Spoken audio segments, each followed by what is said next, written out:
Mira had promised herself she would not go looking for ghosts. For 8 months after Rafi's funeral, she kept life small on purpose. Wake up, make tea, answer messages she did not want to answer, and fall asleep to the soft hum of a fan. She packed his clothes into boxes but could not seal them. She moved his shoes into the back of the closet but could still see them in her mind, lined up like they were waiting for him to come home. Then, on a quiet Tuesday, a thin envelope slid out from under the bottom drawer of his work desk. Mira noticed it only because she was on her knees wiping dust from the floor, trying to be the kind of person who cleaned and moved on. The envelope was plain. No stamp. No return address. Just her name in Rafi's handwriting, calm and steady like always. Myra's throat tightened. Her fingers trembled as she turned it over. It was sealed, but not with glue. Rafi had folded the flap and tucked it in, as if he wanted her to open it whenever she was ready. She was not ready. She opened it anyway. Inside was a single key taped to a small card, and a short note. Mira, if you are reading this, I am not there to explain. I am sorry for that. There is a place you don't know about. A cabin. I kept it for reasons I thought were good. Please don't go alone. Please don't go when you are angry. But when you feel steady enough, go. You deserve the truth. The map is in the envelope. I love you more than I knew how to show. Rafi.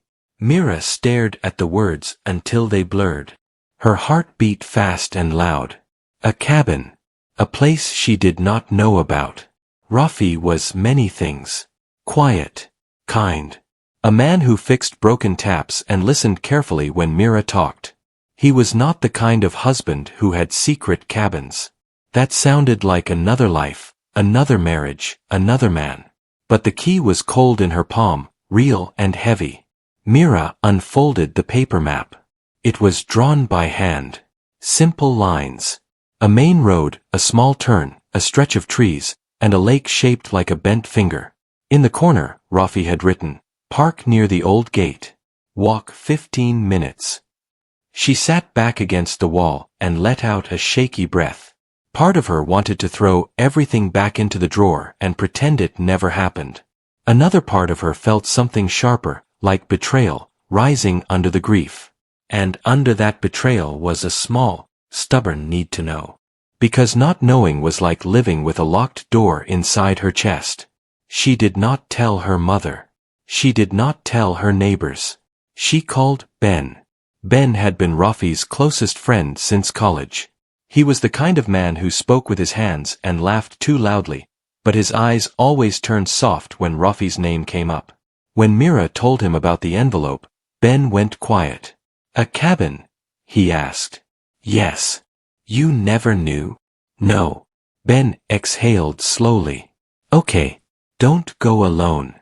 I'll come with you." "When?" Mira looked at the map again. Her voice came out thin. "Today." 2 hours later, Mira sat in Ben's old car with the heat turned low. The sky was pale, the kind of gray that made everything feel unfinished. Ben drove with both hands on the steering wheel like he was holding something steady. Neither of them talked much. As the city faded behind them, Mira watched fields pass by. She noticed things she usually ignored, a worn sign with peeling paint, a small shop selling oranges, a group of kids kicking a ball near a ditch. The world kept moving, even when her life felt stuck. After about an hour, Ben slowed down. "This is the road." The turn was easy to miss. A narrow strip of cracked pavement hidden behind tall bushes. The trees grew thick quickly. The light changed. Shadows stretched across the windshield like fingers. Myra's stomach twisted. "Are you okay?" Ben asked. Mira nodded even though she was not sure. "Just keep going." They drove until the road ended at a rusted gate. Someone had once painted it green. Now it was mostly orange with rust. Ben parked near it, just like the map said. The air smelled like wet soil and pine. Mira stepped out and hugged her coat tighter around her body. The cold did not feel like winter. It felt like nerves. Ben grabbed a small flashlight from the car. 15 minutes, he said. We can turn back any time. Mira did not answer. She held the key so tight her fingers ached. They walked along a narrow path. Branches scratched at Myra's sleeves. The ground was uneven, littered with pine needles and small stones. Somewhere in the distance, water moved gently, like the lake was breathing. After a while, Mira saw a shape ahead. At first it looked like part of the forest, a darker block among the trees. Then the shape became clear. A cabin. It was not big. Just a small wooden building with a slanted roof, sitting in a shallow clearing. The wood was weathered, but the place did not look abandoned. Someone had kept it standing. The windows were covered with simple curtains. A small pile of chopped wood was stacked neatly on the side. Myra's knees went weak. Ben touched her elbow lightly. You sure? Mira forced herself to nod. They walked up to the front door. The steps creaked. Myra's breath came fast. The door was plain, with a metal lock that looked newer than the cabin itself. Mira lifted the key. For a second, she could almost see Rafi's hand guiding hers, gentle and careful. It made her want to cry and scream at the same time. The key slid into the lock like it belonged there. With one turn, the lock clicked open. Ben stepped back. You want me to open it? Mira swallowed. No. I will. She placed her palm on the door. The wood was cold. She pushed. The door opened slowly, and a faint smell drifted out, not like rot or dust, but like old books and cedar. Inside, the cabin was simple and clean. A small table, 2 chairs, a couch covered with a brown blanket. A shelf of books lined one wall. A kettle sat on a tiny stove. There were folded blankets stacked neatly in a corner. Everything looked cared for, as if someone had been there recently. Mira stepped in, her eyes searching, trying to understand what she was looking at. On the far wall, above the couch, there was a framed photo. It was Rafi. He was smiling at the camera, standing beside a young boy, maybe 8 or 9 years old. The boy's smile looked wide and fearless. His arm was around Rafi's waist like it was the most natural thing in the world. Myra's chest tightened so hard she could barely breathe. Ben stared too. Mira, who is that kid? Mira shook her head slowly. I don't know. She moved closer, as if getting closer would make it make sense. Her hands hovered near the frame but did not touch it. The picture was not old and faded. It looked recent, maybe a couple of years, maybe less. A soft sound escaped Myra's throat. Not a full sob, but a broken piece of one. On the table, there was a notebook. A thick one, with a black cover. It lay open, as if someone had stopped writing mid-thought. Mira walked to it. Her fingers brushed the edge of the page. The handwriting was Rafi's. Clean, careful, almost formal. The first line at the top of the page read, If Mira ever finds this cabin, she will have questions. She deserves answers. Myra's vision blurred again. She blinked fast, fighting tears. Ben stood behind her, quiet for once. Mira read the next lines. I didn't hide this place because I didn't love her. I hid it because I was afraid of losing her. Myra's heart pounded. Her stomach felt hollow. She turned the page with a shaking hand. The notebook was full of dates. Entries. Small, honest sentences. Some pages had pressed flowers tucked between them. Some had small drawings, like a child had scribbled in the margins. Mira flipped to a page near the middle. A name jumped out at her. Nico. Mira whispered it out loud before she even realized. Nico. Ben leaned in. That must be the kid in the photo. Mira kept reading. Nico asked me today if I would teach him how to fish. I said yes. He called me Rafi at first, then he corrected himself and said, Uncle Rafi, and I felt like my heart split open. Mira backed away from the table as if the words were hot. She pressed a hand to her mouth. Rafi had a boy in his life. A boy he took fishing. A boy he wrote about with love. A boy Mira had never heard of. Her thoughts raced. Was it an affair?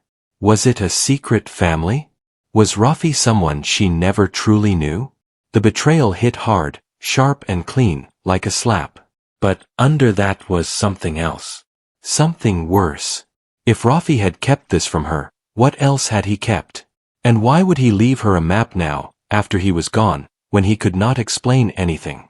Mira forced herself to look around again. On the shelf, between the books, there was a small wooden box. It was carved with simple patterns. A strip of leather held it closed. Mira reached for it. Her hands shook as she pulled the leather strap free. The lid lifted easily. Inside were letters. A small stack tied with string. A few photos. And a second key, smaller than the first, taped to a piece of paper. On the paper, Rafi had written, "This key opens the back room. Mira, please sit down before you read what's inside." Myra's knees almost gave out. Ben's voice came low. "Mira, do you want to stop?" Mira stared at the second key. It looked harmless. But it felt like it weighed 100 pounds. She shook her head, even though her whole body was begging her to run. "No. If I stop now, I'll never breathe right again." Ben nodded, jaw tight. "Okay. I'm here." Mira walked toward the back of the cabin. There was a narrow hallway, and at the end, a plain door. No decoration. No window. Just a door that had been kept shut. Mira slid the small key into the lock. Her hand paused on the knob. For one heartbeat, everything was still. The forest outside. The quiet cabin. Even Ben behind her. Then Mira turned the knob and opened the door. And the first thing she saw inside the room made her step back, covering her mouth as tears finally fell. Because the room was not empty. It was a child's room. A small bed with a blue blanket. A stack of school notebooks. A drawing taped to the wall that showed 3 stick figures holding hands. One labeled Nico, one labeled Rafi, and one labeled Mira. Myra's breath broke. Her name was on the wall. And she had never been there. Mira stood in the doorway of the small room, frozen as if her feet had turned into stone. The drawing on the wall looked childish and sweet, and that made it hurt more. 3 stick figures. 3 smiles. 3 hands joined together like a promise already made. Nico had written Mira, as if Mira belonged there. Ben stepped closer, his face pale. "He planned to bring you here," he said softly. Mira could not speak. Her throat felt tight. Her eyes scanned the room like they were searching for a trap. A child's bed. A small jacket on a hook. A pair of tiny shoes lined up neatly. A few books with simple titles, the kind kids read in school. Everything looked used, not stored. The blanket had folds like someone had slept under it. The notebooks were not brand new. The air held that faint smell of soap and pencil shavings. Mira pulled herself inside the room with slow steps. On a low shelf sat a framed photo, different from the one in the main room. This one showed Nico standing by the lake, holding a fish with both hands, smiling wide. Rafi stood behind him, one hand on the boy's shoulder, proud like a father. Myra's chest tightened again. She reached for the shelf and found another notebook. Smaller than the one on the table. This one had a blue cover, and on the front, a name was written in neat letters. Nico. Myra's fingers hovered over it. She looked at Ben. Ben's voice stayed calm, like he was trying to hold the whole room together. "Read it if you can. It might explain." Mira lifted the notebook and opened it. The first page was a child's handwriting, uneven but careful. "This is my cabin book. Uncle Rafi said I can write my thoughts when my head feels loud." Mira swallowed hard. She turned the page. There were drawings. A lake. A fish. A cabin. A tall tree. Then a drawing of a woman with long hair. The woman was smiling. Under it, Nico had written, Mira is nice. Uncle Rafi says she is kind. He says she loves tea like him. I hope she likes me. Mira closed her eyes. Tears slid down her cheeks again, hot and heavy. Ben put a hand lightly on her shoulder. Mira, breathe. Mira shook her head as if shaking could remove the words from her mind. Why did he do this? She whispered. Why would he put my name on that wall? She opened the notebook again, forcing herself to keep reading. Uncle Rafi says I have to be patient. He says sometimes grown-ups need time to hear the truth. He says he made mistakes and he wants to fix them. Myra's hands trembled. The word mistakes sat on the page like a stone. She turned another page. Today Uncle Rafi looked sad. He said he wishes he told Mira sooner. He said he was scared she would leave him. I don't want Mira to leave him. I don't want Uncle Rafi to be sad. Myra's breath came out in a shaky sound, half laugh, half sob. It was too much. A child worrying about her, when she did not even know the child existed. She set Nico's notebook back on the shelf, gently, as if it could break. Then she remembered the wooden box, the letters, the other notebook on the table. Mira walked out of the small room like she was stepping away from a cliff edge. She returned to the main room, where the black notebook lay open, waiting. Ben stayed close, but he did not crowd her. He looked around, noticing details, like he wanted to help without taking control. Mira sat down in the chair by the table because her legs finally refused to keep holding her up. Her fingers wiped her cheeks, but more tears came. She looked at the page again. I didn't hide this place because I didn't love her. I hid it because I was afraid of losing her. Myra's anger rose, fast and hot. Afraid, she said out loud, voice shaking. So he lied to me because he was afraid? Ben did not defend Rafi. He just nodded slowly, like he agreed the fear was not a good reason. Mira flipped forward, scanning for answers. Dates. Notes. Mentions of Nico. Mentions of the cabin. Then she found an entry that made her breath catch. Nico is my son. The words were simple. No decoration. No soft explanation first. Just the truth on the page like a blade. Myra's hands went numb. Ben leaned closer, eyes wide. Oh. Mira stared at the sentence again, like reading it twice could change it. A son. Rafi had a son. Myra's mind tried to build a story quickly, grabbing at pieces. An old relationship, a secret baby, a second family, hidden visits, quiet lies. Her stomach turned. She kept reading. His mother's name is Lena. She and I were together years before I met Mira. When Lena got sick, she didn't tell me right away. She was stubborn and proud. By the time she told me about Nico, she was already running out of time. Myra's eyes moved over the words, hungry and horrified. Lena asked me to promise something. She asked me to keep Nico safe. She asked me not to drag him into chaos.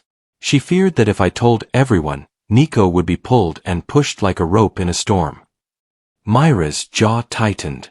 So I was the storm, she whispered. Ben's voice stayed gentle. Keep reading. Mira forced herself to. I should have told Mira the moment I found out. But I didn't. I thought I could handle it quietly until I figured out the right way. I thought I had time. I always thought I had time. Myra's eyes burned. She turned the page. Lena died last year. Nico went to her sister at first. Her sister tried, but she was overwhelmed. She loves him, but her life is heavy. I started taking Nico for weekends. Then longer. Then school breaks. Nico began to call this cabin our place. Myra's hands tightened around the paper. Her knuckles turned white. Rafi had been taking a child away on weekends.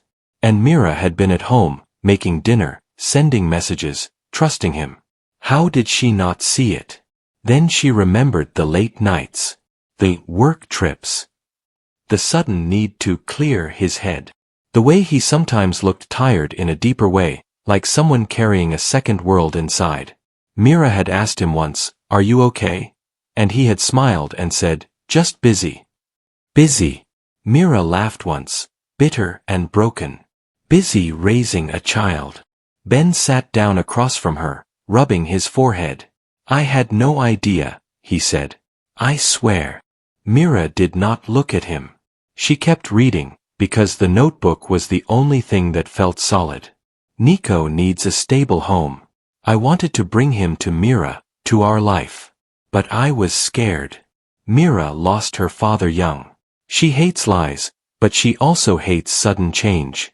I kept delaying, telling myself I was protecting her when I was really protecting myself." Myra's throat tightened again. Rafi knew her so well in some ways, and yet he had chosen the worst path. She turned another page.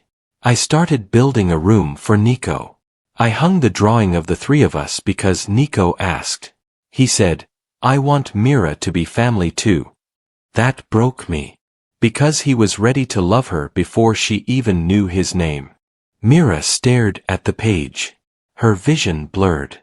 She could almost hear a boy's voice saying it, hopeful and innocent.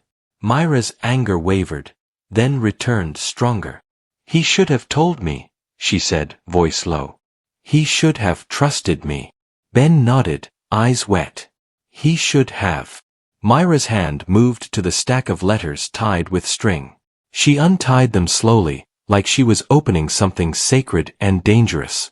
The first letter was addressed to her. The envelope had the same calm handwriting, Mira. Mira hesitated. Her heart pounded. She looked at Ben as if he could somehow make it safer.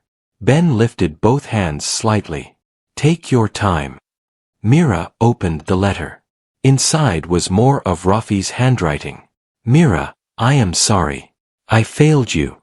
I failed Nico too, because secrets always leak into a child's heart."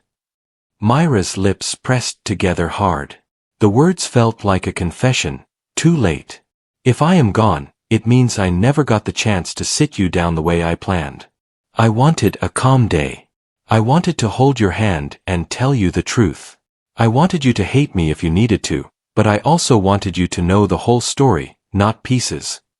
Myra's hands shook. Ben's voice was quiet. "What does he say about Nico now?" Mira kept reading. "Nico is my son. His mother, Lena, died. Nico is with her sister right now, but it is not a forever solution. I have been working on paperwork. I have been saving money. I have been trying to make sure he will not be lost in the system if anything happens to me." Myra's breath caught. Paperwork. Plans. Rafi had been preparing for something. "Mira, I know what you are thinking. That I lived a second life. I did not. I lived one life with a terrible gap in it, and I tried to patch that gap with silence. Silence was my cowardice." Mira wiped her face quickly, but her tears returned again. "If you choose to walk away from all of this, I will understand, even from wherever I am.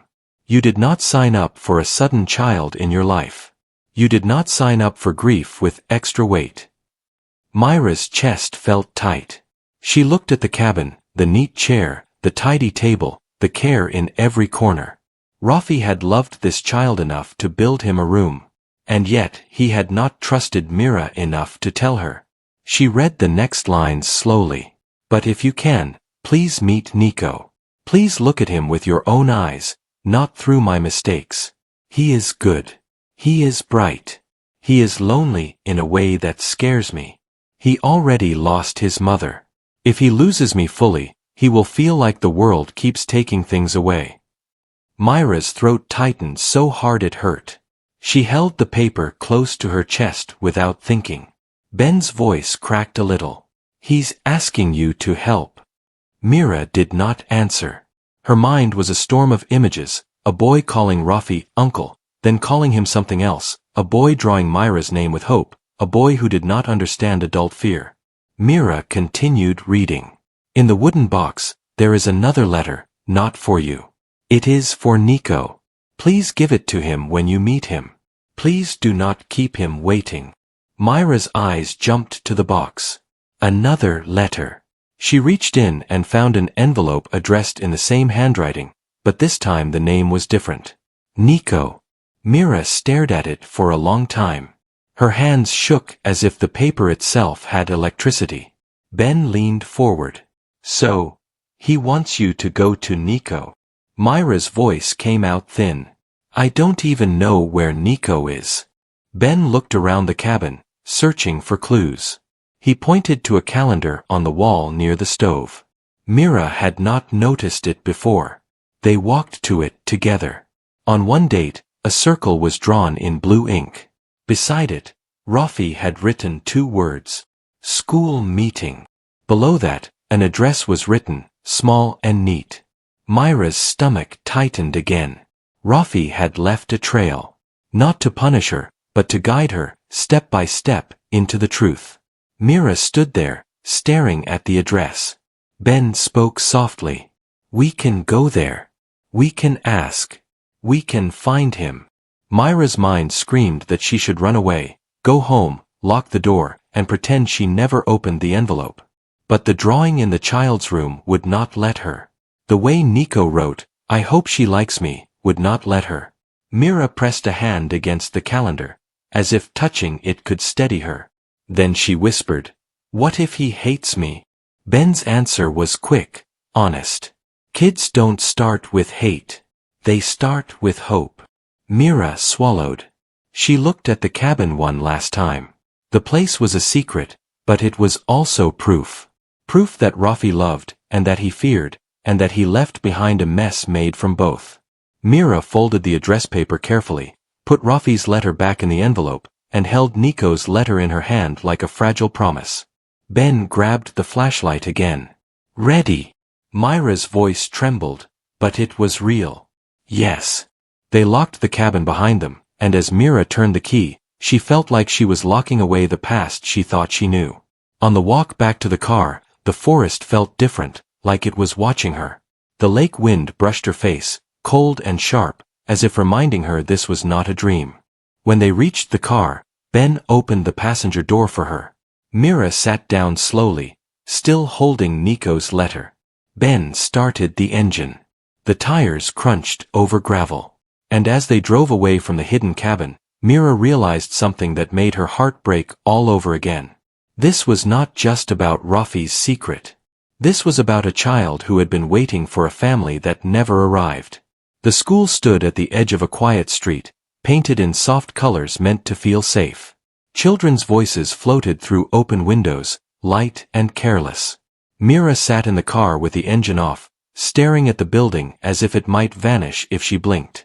Her hands rested in her lap, fingers wrapped around the envelope with Nico's name on it. Ben waited beside her, saying nothing. He had learned that Myra needed space before big steps. He looked at the school gate, then back at Myra. You don't have to do this perfectly, he said. You just have to show up. Myra nodded, but her chest felt tight. Showing up sounded simple. It did not feel simple. She thought of the cabin again. The drawing. Her name written in a child's careful letters. Hope without permission. Myra opened the car door. The walk to the school office felt longer than it should have. Every step echoed in her head. When she reached the door, she paused, pressed her palm flat against the glass, and breathed once, slow and deep. Inside, the office smelled like paper and soap. A woman behind the desk looked up and smiled politely. Can I help you? Myra's voice came out soft but steady. I'm looking for a student named Nico. I believe his guardian is Lena's sister. The smile faded into something careful. The woman studied Myra's face. Are you family? Myra hesitated. The word felt heavy. Family. I was married to his father, she said. He passed away. The woman's eyes softened. She nodded slowly. One moment. Myra waited, heart pounding. She heard a door open somewhere down the hall. Footsteps. A quiet voice calling a name. Then she saw him. Nico walked toward the office holding a book to his chest. He was smaller than Mira imagined, with dark hair that fell into his eyes and a face that looked too serious for his age. When he looked up and saw Mira, he stopped. They stared at each other. Myra's breath caught. The resemblance to Rafi was clear now, not just in the smile from the photo, but in the shape of his eyes, the way his shoulders tilted forward slightly, like he was always leaning into the world. Nico frowned, unsure. Are you Mira? The sound of her name in his voice broke something open inside her. Yes, she said quietly. I am. Nico took a slow step closer. His eyes searched her face, like he was checking for something he hoped to find. Uncle Rafi talked about you, he said. Mira knelt so they were at the same level. Her knees trembled, but she stayed there. He talked about you too. Nico looked down at his book. He said you like tea. A sad smile touched Myra's lips. I do. He nodded once, as if that confirmed something important. The woman at the desk cleared her throat gently. Would you like a private room to talk? Mira glanced at Nico. He looked back at her, waiting. Yes, Mira said. They sat in a small room with low chairs and posters on the walls. Nico perched on the edge of his seat, feet swinging. Mira held the envelope in her hands, unsure how to begin. She decided to tell the truth, but simply. I found something your father left behind, she said. A cabin. And letters. Nico's eyes lit up. The cabin is our place. I know, Mira said softly. I saw your room. Nico's face fell just a little. So you know now. Yes. He studied her, bracing for rejection in a way that hurt Mira more than anger ever could. Are you mad? He asked. Mira swallowed. I was confused. And sad. And surprised. She paused, choosing her words with care. But I'm not mad at you. None of this is your fault. Nico nodded slowly, like he wanted to believe her. Mira held out the envelope. Your father asked me to give this to you. Nico took it carefully, like it might tear. He opened it and pulled out the letter, unfolding it with small, precise movements. He read silently. His lips moved a little. Halfway through, his eyes filled with tears. Myra's heart clenched. She stayed still, letting him finish. When he reached the end, Nico wiped his face with his sleeve. He said he's proud of me, he whispered. He was, Mira said. Very proud. Nico looked up at her, eyes shining. He said you're brave. Mira let out a breath she did not know she was holding. He believed in us, she said. Even when he made mistakes. Nico nodded again. Then he asked the question Mira feared most. Do you hate him for not telling you about me? Mira closed her eyes for a moment. Images flashed through her mind. The lies. The silence. The shock. Then she opened her eyes and looked at Nico. I was hurt, she said honestly. But loving someone does not stop just because you are hurt. Your father loved you very much. He loved me too. He was afraid, and fear made him quiet. That doesn't erase the love. Nico's shoulders relaxed a little. Can I ask you something? He said. Yes. Do you still want to know me? The room felt very still. Mira reached out slowly, giving him time to pull away if he wanted. He did not. Yes, she said. If you want that too. Nico smiled, small but real. I do. The drive home was quiet, but not heavy. Nico sat in the back seat, looking out the window, humming softly. Ben drove, glancing at Mira now and then, relief clear in his eyes. They stopped by the cabin before sunset. Mira wanted Nico to see it again, to know it was not a secret anymore. Nico ran ahead on the path, excited, pointing out trees and rocks like old friends. When they reached the cabin, he unlocked the door with practiced ease and rushed inside. It smells the same, he said, grinning. Mira stepped in behind him. The place felt different now. Less like a hidden truth, more like a beginning. Nico showed her everything. His books. His drawings. The spot by the lake where he learned to fish. Mira listened, asked questions, laughed softly when he laughed. At one point, Nico disappeared into his room and came back holding the drawing of the 3 stick figures. I made this because Uncle Rafi said families can grow, he said. Is that true? Mira knelt in front of him again. Yes, she said. They can. He studied the drawing, then held it out to her. Do you want to keep it? Mira accepted it with both hands. I would love to. As the sun dipped low, they sat outside on the cabin steps. The lake reflected orange light.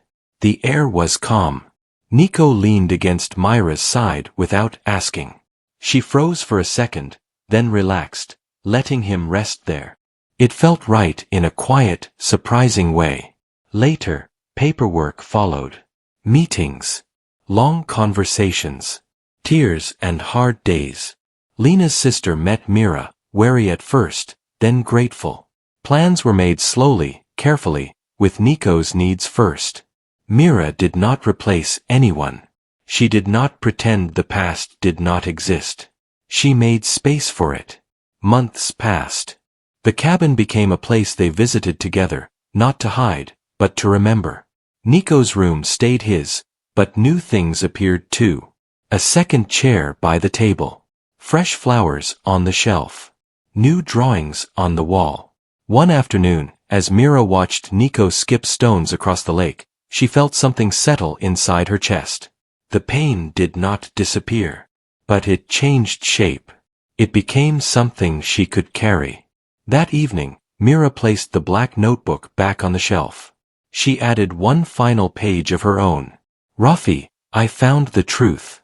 It hurt. It healed. Your son is safe. He is loved. I will do my best. I forgive you, not because you were right, but because love deserves room to grow.